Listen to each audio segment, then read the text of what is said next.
Bonjour à toutes, bonjour à tous. Donc Frédéric Serrière, moi j'ai deux activités, un cabinet de conseil qui a démarré à Grenoble, donc c'est présent à Berlin depuis 20 ans sur le marché des seniors. Donc on a 6 entreprises sur le marché des seniors à vraiment atteindre leur cible.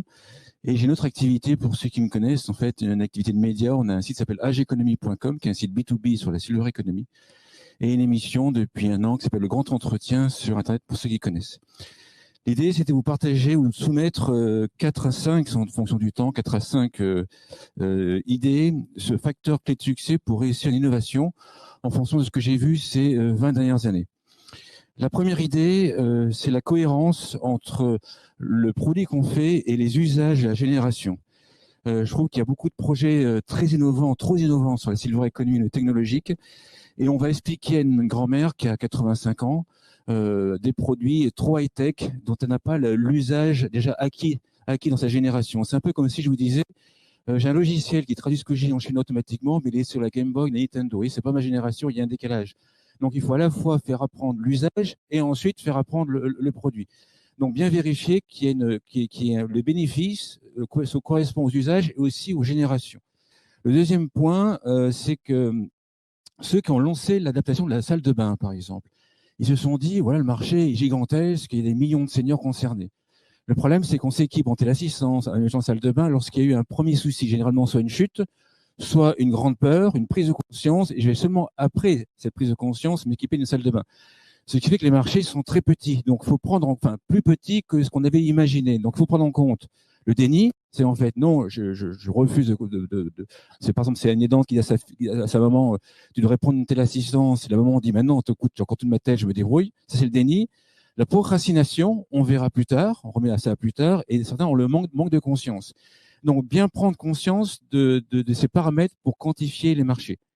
Ensuite, le troisième point, c'est quantifier correctement les marchés. Alors, il y a quelques années, il y a deux jeunes qui viennent me voir dans une conférence. Ils me disent, est-ce qu'on peut vous parler? On a développé un produit qui est une application sur smartphone pour les personnes qui ont Alzheimer.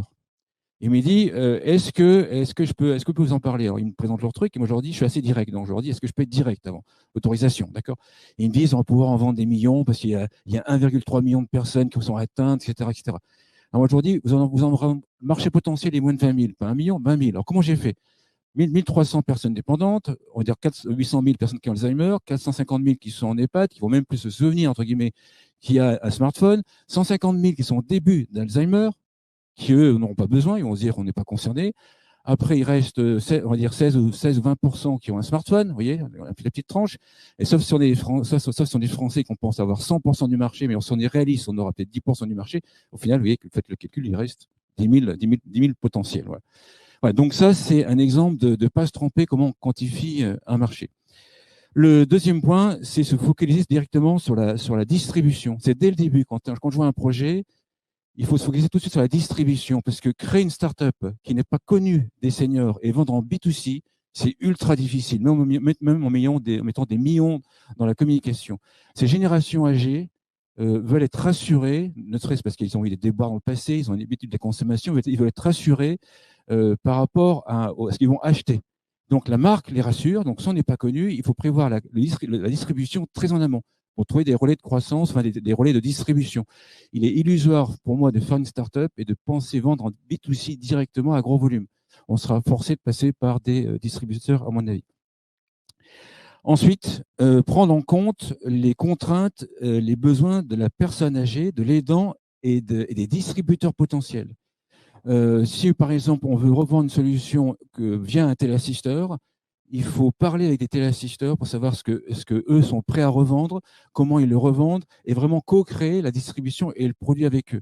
Si on fait un pilier connecté, par exemple, et on dit voilà, le pilier connecté, il est chez la personne âgée, qui envoie des alertes régulièrement, pilules, médicaments pris ou pas pris à l'aidante.